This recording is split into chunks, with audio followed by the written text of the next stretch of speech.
श्रोता प्रेमियों, मैं राम सागर शास्त्री आप लोगों के समक्ष रखने जा रहा हूं एक प्रसंग, आज का फैशन। देखिए काका हाथरसी ने लिखा है कि न्यू फैशन की लूट है, लूटा जाए सलूट, अंत समय पछताओगे जब प्राण जाएंगे छूट। प्राण जाएंगे छूट, धूल अक्कल की झाड़ो, तंग सिलाओ सूट पुराने फेंको फाड़ो। काका कभी न्यू फैशन में बहना सीखो, पूर्ण नहीं तो अर्धनग्न ही रहना सीखो। आज नए फैशन का दौर चल रहा है, फैशन की लूट मची है। अजीब अजीब प्रकार के वस्त्रों का पहनावा चल रहा है। पहले हमारे देश का पहनावा पूरा होता था, आज कपड़े छोटे हो रहे हैं। लोग एक दूसरे के फैशन की नकल कर रहे हैं कि कुर्ती चिपकी बदन में, चुस्त हुई सलवार, पैंट पैजामा रो पड़े, लहंगा खाए पछार। लहंगा खाए पछार सिसकते सारी जम्फर, उड़ कर कहे कमीज मुसीबत आई हम पर। काका कभी बूढ़ी चादर चुनरी बोली, जीना है बेकार मार दो मुझको गोली। आज पुराने फैशन के कपड़े रो रहे हैं। साड़ी का भी जमाना समाप्त हो रहा है, कमीज देखने को नहीं मिल रही है। चुनरी चादर दुपट्टे का जमाना समाप्त हो गया है। एक कवि ने लिखा है कि फैशन का है ठाट निराला, सर के बाल हैं खुले हुए, लंबी कोटी पैंट शर्ट में सर पे टमाटर बंधे हुए। आज कुछ स्त्रियां बाल नहीं बांध रही हैं, खुले बालों का फैशन चल रहा है। स्त्रियां अपने बाल कटवा रही हैं। ब्यूटी पार्लर की दुकानें बड़ी तेजी से बढ़ रही हैं। एक बार की बात है, मैं ट्रेन से यात्रा कर रहा था। ट्रेन में बड़ी भीड़ थी, खड़े खड़े यात्रा करनी पड़ रही थी। पास में एक देवी जी खड़ी हुई थी। धोखे से मेरा हाथ उनके जूड़े पर पड़ गया। देवी जी जूड़े में एक टमाटर बांधे हुए थी। हाथ पड़ने से टमाटर फूट गया। देवी जी ने गुस्से में मुझसे कहा, दिखाई नहीं पड़ता, तुमने मेरा श्रृंगार खराब कर दिया। मैंने कहा, मुझे क्या मालूम तुम्हारी खोपड़ी पर सब्जी मंडी रखी है। सजनों, बड़ा अजीब फैशन चल रहा है। महाभारत में एक प्रसंग आया है, जिस समय शांत दूत बनकर भगवान कृष्ण दुर्योधन के पास जा रहे थे, उसी समय वहां द्रौपदी आ गई। सिर के बाल खुले हुए हैं। उसने कृष्ण से कहा, भैया जा तो रहे हो, मगर जिस काम से जा रहे हो उसका सिद्ध होना मुश्किल है। द्रौपदी बोली कि खुले बालों को मेरे श्याम सुंदर देखते जाओ, खिंचा कौरव सभा में जो वो अंबर देखते जाओ। उधर कौरव सभा और इस तरफ है लाज कृष्णा की, कहाँ जाते जरा ठहरो, ठहर कर देखते जाओ। और ऐसा ही हुआ। जिस समय कृष्ण ने दुर्योधन से जाकर कहा कि तुम पांडवों को 5 गांव रहने के लिए दे दीजिए, तो दुर्योधन बोला, कृष्ण 5 गांव की तो बात ही छोड़ो, मैं सुई की नोक के बराबर भी भूमि बिना युद्ध किए नहीं दे सकता हूं। कृष्ण वापस लौट आए। एक कवि ने लिखा है कि क्या बताएं जमाने की हालत, बिना पैसे के फैशन नहीं है। क्या बताएं जमाने की हालत, बिना पैसे के फैशन नहीं है। कपड़े पहने हुए टेरी कट के, बाल रखे हुए हिप्पी कट के, जेब में हाथ डाला तो देखा पान खाने को पैसे नहीं हैं। लोग सारा पैसा फैशन बनाने में खर्च कर देते हैं, भले ही जेब में पान खाने के लिए पैसे न हो। एक थी रानी जो लक्ष्मीबाई, जिसने अंग्रेजों से की लड़ाई। आजकल का जमाना बताएं, उल्टा पल्ला संभलता नहीं है। रानी लक्ष्मीबाई को देखो, जिसने 23 वर्ष की अवस्था में अंग्रेजों से युद्ध किया। आजकल तो साड़ी का पल्लू ही संभाले नहीं संभल रहा है। सज्जनों, आज भारत की देवियों को जगाने की जरूरत है। अगर देश की देवियां जाग जाएं तो युग अपने आप बदल जाएगा। एक कवि ने लिखा है कि देवियां देश की जाग जाएं अगर, युग स्वयं ही बदलता चला जाएगा। देवियां जागरण गीत गाएं अगर, युग स्वयं ही बदलता चला जाएगा। वीर संतान से कोख खाली नहीं, गोद में कौन सी शक्ति पाली नहीं। देवियां अपना जौहर दिखाएं अगर, युग स्वयं ही बदलता चला जाएगा। राम कृष्ण को जन्म देने वाली देवियां क्या नहीं कर सकती हैं। दुर्गा और लक्ष्मी हमारी देवियों का ही रूप है। भोजन, फैशन और मनोरंजन, इन तीनों का प्रयोग सोच समझ कर किया जाना चाहिए। अगर भोजन शुद्ध होगा तो बुद्धि शुद्ध होगी, फैशन शुद्ध होगा तो सोच शुद्ध होगी, मनोरंजन शुद्ध होगा तो आपका मन शुद्ध होगा। एक बात और है, इन्हें भले ही आप BA MA करा दो, लेकिन गाना उल्टे सीधे ही गाएंगी। हमने इनका एक गाना सुना है कि राख ले महाराज पतिंगा मेरी राख ले। अरे पतिंगा क्या राख लेगा, जो खुद दीपक में अपने ढकने पखने फूंक लेता है। इन्हें शुद्ध शब्द का ज्ञान नहीं है। शुद्ध शब्द है प्रतिज्ञा और कहती हैं पतिंगा। एक गाना और गाती हैं, जानते हो कौन सा? कि नमा कौन है नौरंगिया मेरो भैया लागे रे, उनकी बहना है। आगे का शब्द हमसे बोला नहीं जा रहा है। अब आप बताओ, इस गाने में अपने को ही गाली दे रही हैं और इन्हें पता भी नहीं चल रहा है कि हम क्या गा रहे हैं। एक बात तो सच है, इन्हें श्रद्धा बहुत होती है। ये श्रद्धा स्वरूपा है। एक घटना मुझे याद आ रही है। श्रावण का महीना था, उस समय सकाहा की पुलिया नहीं बनी थी, सुखेता सूखा था, उसमें पानी बिल्कुल नहीं था। बैलगाड़ी का जमाना था। एक बूढ़ी माताजी बैलगाड़ी से सकाहा जा रही थी, उनके साथ 10-5 देवियां और बैठी हुई थी। माताजी ने ढोलक बजाना शुरू किया और जानते हो क्या गाया? कि भोले दर्शन कैसे होई, कि नदिया अगम भरी, भोले दर्शन कैसे होई, कि नदिया अगम भरी। गाना गा रही है, नदिया अगम भरी, और सुखेता सूखा पड़ा, उसमें पानी ही नहीं।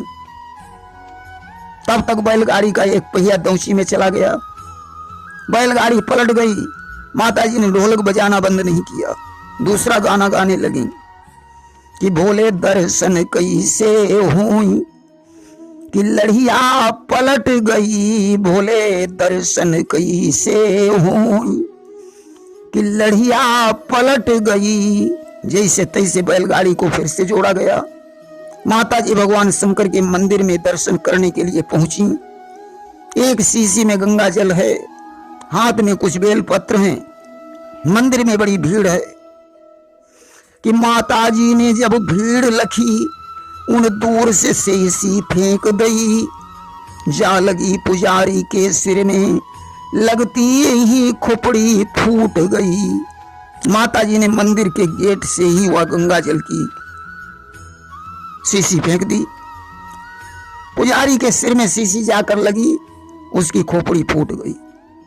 पुजारी ने सोचा मालूम पड़ता है हमारे पीछे जो खड़ा है शायद उसने ये शीशी फेंकी है।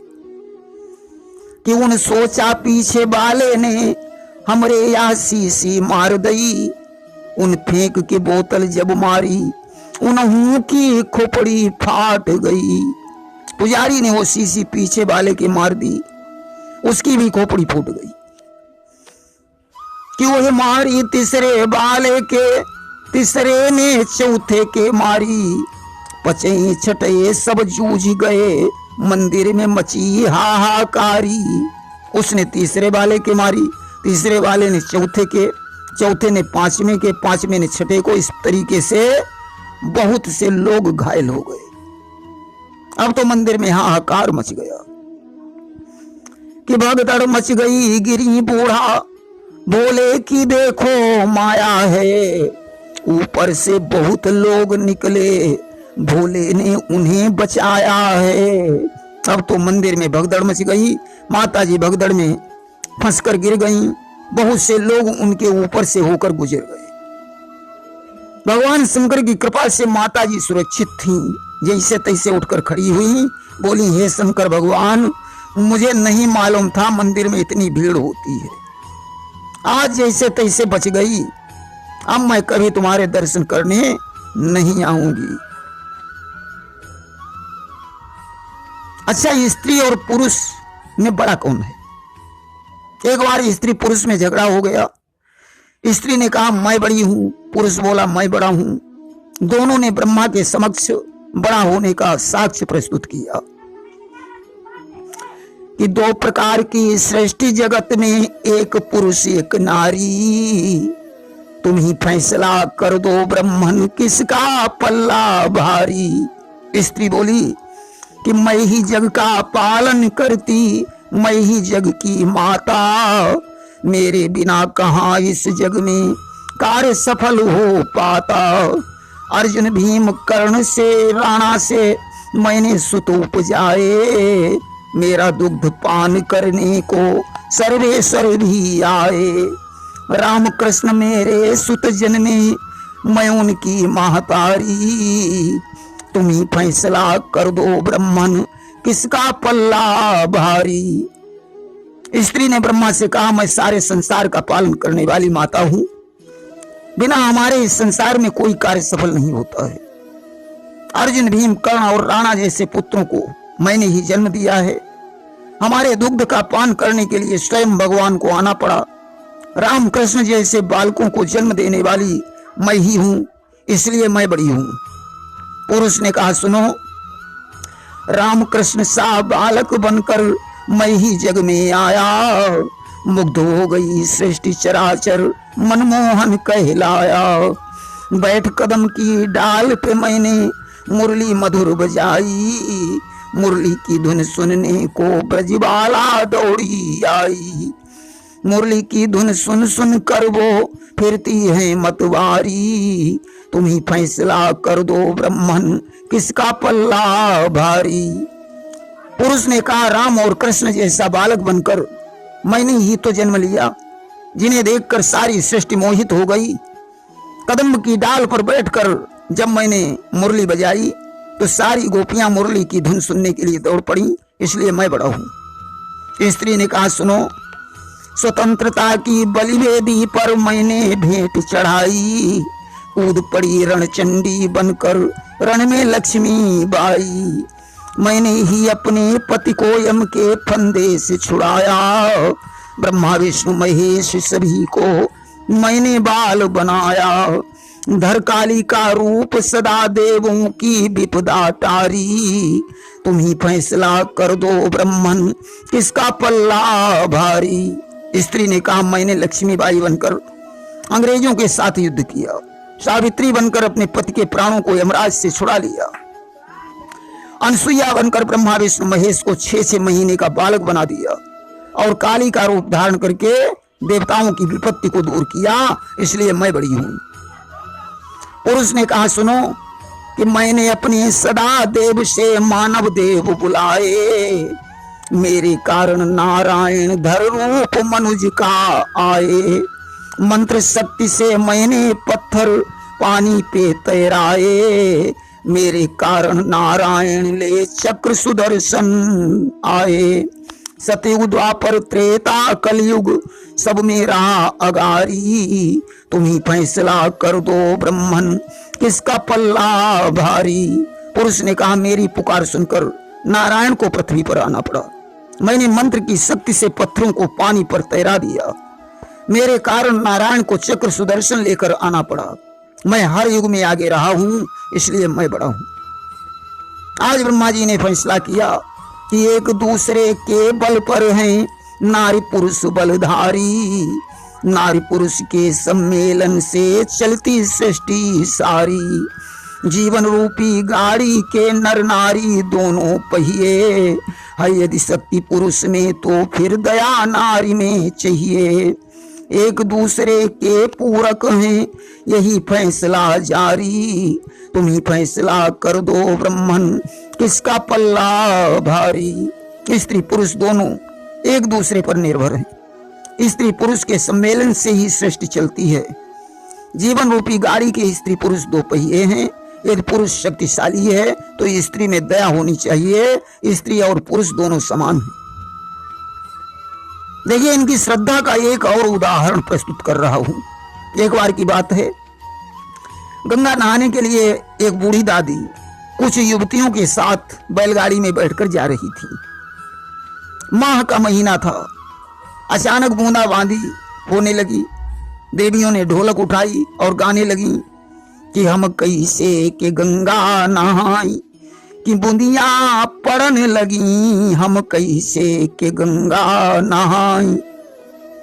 तो बूढ़ी दादी ने कहा रुको मैं गाती हूं। जानते हो क्या गाया कि हम गंगा नहाइबे जरूर बादरो फाटी परी। हम गंगा नहाइबे जरूर। तब तक बैलगाड़ी एक दौसी में पड़कर पलट गई।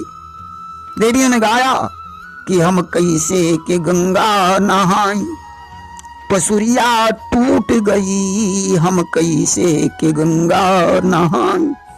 बूढ़ी दादी ने फिर से गाया कि हम गंगा नहाइबे जरूर जान चाहे जाए चली। हम गंगा नहाइबे जरूर।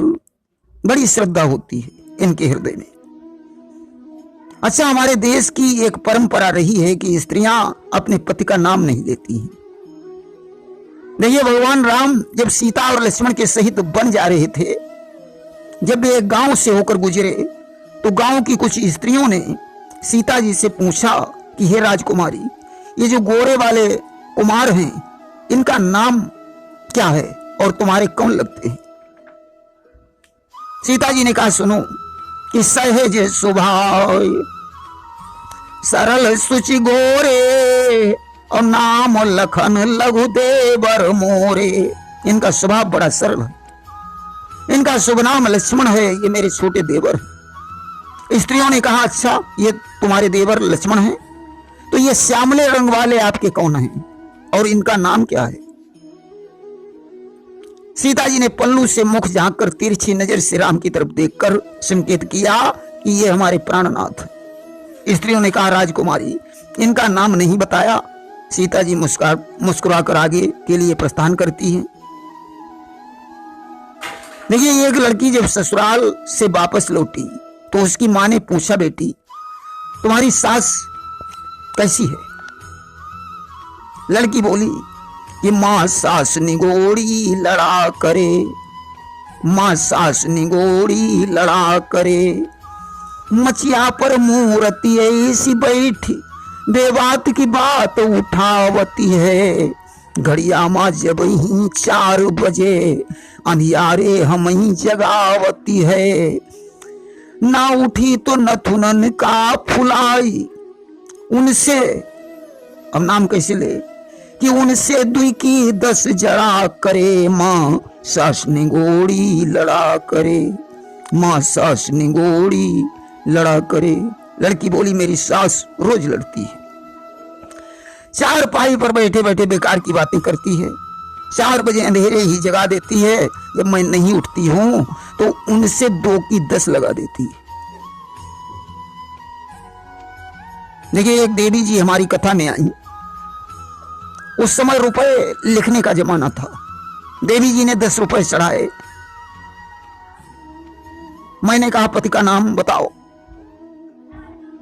बोली पंडित जी रेलगाड़ी देखी? हमने कहा हाँ देखी।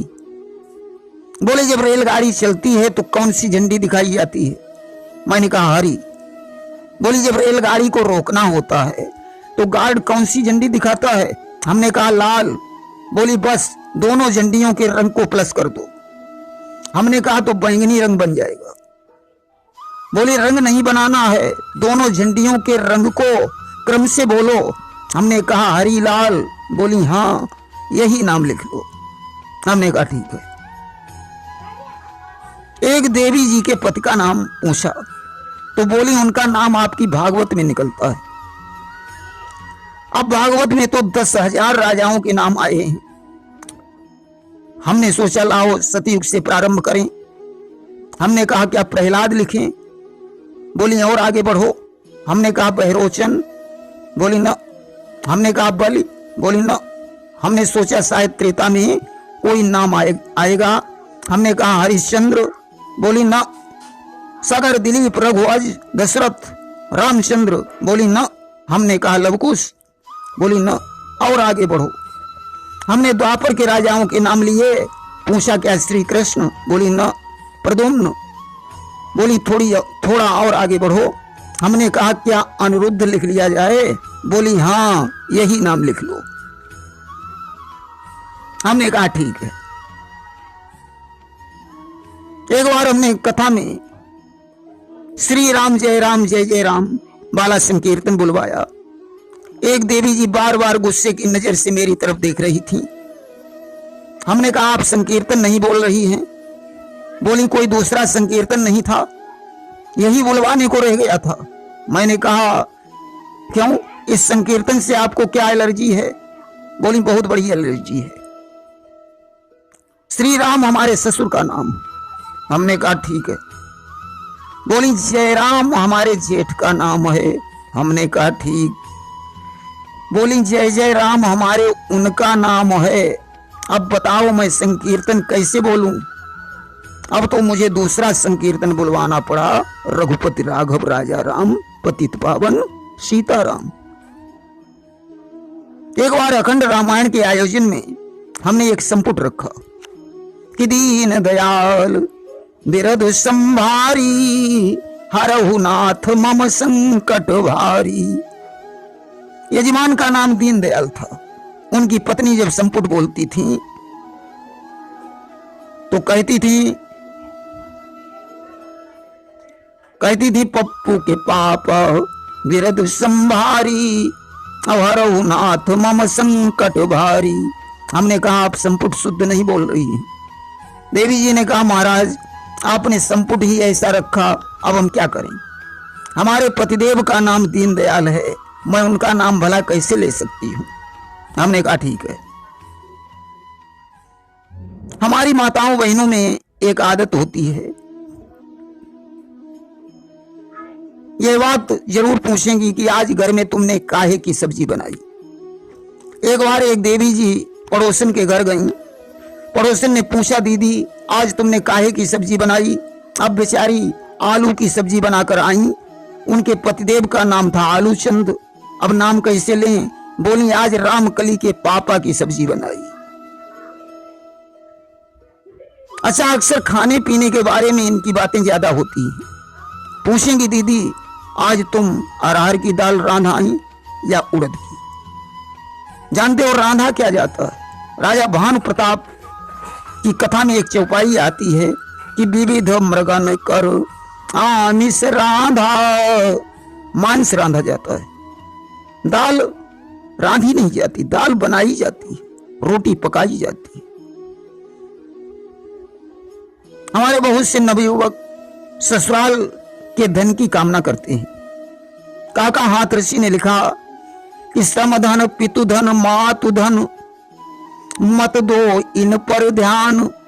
जब आवे ससुराल धन सब धन धूर समान, सब धन धूर समान, ध्येय से ऊंचे भागो, मिले लखपति ससुर यही ईश्वर से मांगो। कहा काका कभी दुल्हन हो टेढ़ी या कानी, कर लीजिए स्वीकार नहीं कुछ इसमें हानि। अक्सर आज के नवयुवक दहेज में 4 व्हीलर मांगते हैं।